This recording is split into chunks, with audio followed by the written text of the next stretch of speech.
Our June Expert of the Month is Paul Stephen of Sagittarius. With over 20 years in marketing, Paul is one of the UK's leading experts on digital marketing. He oversees the agency and often lectures and consults within the industry on digital and marketing related subjects. He has a particular interest and skill in the travel and tourism sector. Paul operates nationally and internationally, helping brands to think outside the traditional horizon and vertical channels and transform their business with creative multi-channel marketing and digital reinvention. Hello and welcome to GYDA Talks, and today absolutely delighted to have with me Paul Stephen from Sagittarius, and I met Paul probably in 2015, 2016. Hello and welcome, Paul. Good morning, Rob. Pleased to be here. It's absolutely great. So come straight into it. Just describe what Paul and Sagittarius do in a couple of sentences. I'm Paul. I'm the CEO at Sagittarius. We're an agency that's been around forever. I took over in 2003, born out of marketing, used to be offline and everything. Well, digital was part of it, but only 25% of what we did when I took over in 2003. And over the course of the last 20 years, become a totally digitally focused agency. And now really our preferred platform of choice is Sitecore, which is an enterprise level customer experience platform, and all the marketing stuff that sits around that. How many people have you got there? 65-ish, something like that at the moment. And where are they based? So we have got, we started in Ashford, but now we have a large office in Shoreditch in London. We have an office up in Leeds. We have an office in Ukraine and a small one over in Sri Lanka as well. Wow, cool. So you have been on the whole journey. Were you there at the start? Yeah, I mean, I've only ever worked for myself. I kind of didn't get a degree. I didn't even go to art. I failed to get into art college twice. So I was a complete failure of the education system. And then, so I've only ever really worked for myself. I'm pretty much unemployable now, I'd imagine. Yeah. And so, yeah, all along the way. And then I had an agency that kind of I built up, and then I had an office in Canada for a while, and then that got sold. And then I came back to just being in the UK, and then I took over Sagittarius, which was another larger agency than my own, in 2003, so that the previous owner could retire, basically. So yeah, so I sort of switched brand, but didn't really switch what I was doing, and I've always been the owner or director, and now I own Sagittarius with my business partner Nick Towers. I heard you speak last year about the journey of Sagittarius, and I'd just like to I'd like to go back to a bit of what you were saying, because you were saying something, and just put me right on what you said. You were saying something like you were plodding along quite merrily, and then you suddenly had an aha with a big birthday. Yeah. And you thought, hang on, let's stop being a lifestyle business and let's be a proper business. Is that? Yeah. There was a few things probably coincided during the course of the noughties, from certainly up to 2010, or by the time I got to 2010, we'd got stronger and stronger in digital, and we were doing sort of big enterprise level projects, but essentially, or working for good clients and good brands, but essentially we were still a sort of sub £1 million agency, and it was largely because we didn't really have a plan, we didn't have a vision, and we were just bobbing along at sort of 800,000-900,000 team of I don't know, 16, 17, 18, 20 people, whatever it was, and yeah, year 2010 was my 40th birthday, and that was the kind of the moment where I looked around me. I'd started sort of meeting other agency owners through Beamer and things like that, and I could see that there were other agencies who had grown far quicker than I had grown, and were growing quicker than I had, and some had exited and stuff like that. I was thinking, blimey, I've been doing this sort of nearly 20 years, and I'm still sort of bobbing along. So I need to pull my finger out. So Nick and I really kind of from about 2010 had that, as you say, aha moment. Right, okay, what are we doing? What are we trying to build here? How do we create a serious business?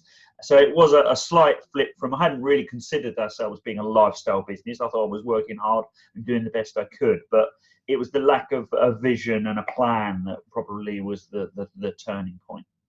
But you would have been on all the courses and all the coaching and all that kind of stuff at the time, because you're that kind of guy. So you. Well, no, that's the point. I hadn't. Up Okay. to about 2010, I just lived in my own bubble, really. Like most agencies often do, is they think all other agencies are competitors, so they don't want to talk to them, and they don't stick their head above the parapet. I mean, I was down at the time the agency was based in Folkestone, and it was just our own little world. And even though we were working for national brands, we didn't really think of ourselves as we had a very local mentality, and almost a sort of a reverse chip on our shoulder, if that's the thing.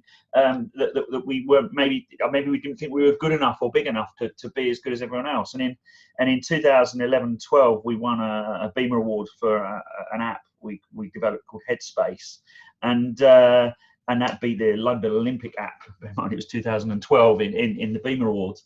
And it was like, oh, hang about, we can be as good as anybody else. And it was kind of a bit of an aha moment in itself. It's like, actually, there's no difference between any agency other than the people. It doesn't matter if you're in London or Folkestone or Ashford or Leeds or wherever you are. Really, your agency is only as good as the people and the work that you produce. So that was all part of a turning point. And then it was a matter of trying to put a plan together. Well, okay, how do we get to where we really want to be? So I'm just going to keep going on this, because there's people listening, watching in that 7, 10, 15, 20 person bit, and they're getting up really early in the morning, and they're going to bed really late at night, and they're talking to their partner or not talking to their partner, and they're having sleepless nights because it's like, it doesn't matter how hard you push on the accelerator, the vehicle will only go so fast, almost like you get wheel spin. So it's almost like you go faster when you go slower. So you spend your as you say, this bubble where you assume that what you're doing is right. I'm just fascinated about what it was that happened. Was it just seeing other people going? Yeah, it probably was my peer meeting other peers, and I can remember when we were that sort of size, me working till 2 a.m. at my office down in Folkestone, living on kebabs and pizza and whatever it was, because I couldn't go home. I was still having to work, and then I would drive home at 2 a.m, get up the next day, go back and do it all again, and I'd probably go in on the weekend and stuff like that. So I definitely did that, and that was a horrible, it's not, and it was so funny. I think we're a bit sick in the head as agency owners. I don't necessarily look back at that period as with that negative, because I remember, still as part of running an agency, I was probably enjoying myself, which is mad, but I was definitely working hard. But what I wasn't doing really was working clever, and what we hadn't done at that point really was, ironically, we didn't really have a marketing plan. And this is the classic thing I see amongst most agencies, is we hadn't really decided what our proposition was and who our target audience was, and why would they come to us. And that was it has been our story since sort of 2010, really, is being clear, focusing on less things, deciding who we're the ideal agency for. Because agencies come in all shapes and sizes, everything from a one-man band to hundreds of people, global size, and everything in between. And just as a small little business will want a 2 or 3 man band agency to be able to kind of give them all the love and do everything they need and build them a website for £1,000 or less. Equally, if you're working for Tesco or a big brand, they don't want a 3-man band. They want a 80-man band where you've got account managers, project managers, QAs, on all the things. So that it's about fit. It's not about, are you a good agency or a bad agency? There's different agencies are required for different people. So we had to decide, well, who are we right for? What do we fit? And maybe that was, what do we fit right now? And therefore, that's the people we need to get in front of. And where are we trying to get to? So therefore, how do we get in front of those people and make sure that we fit them?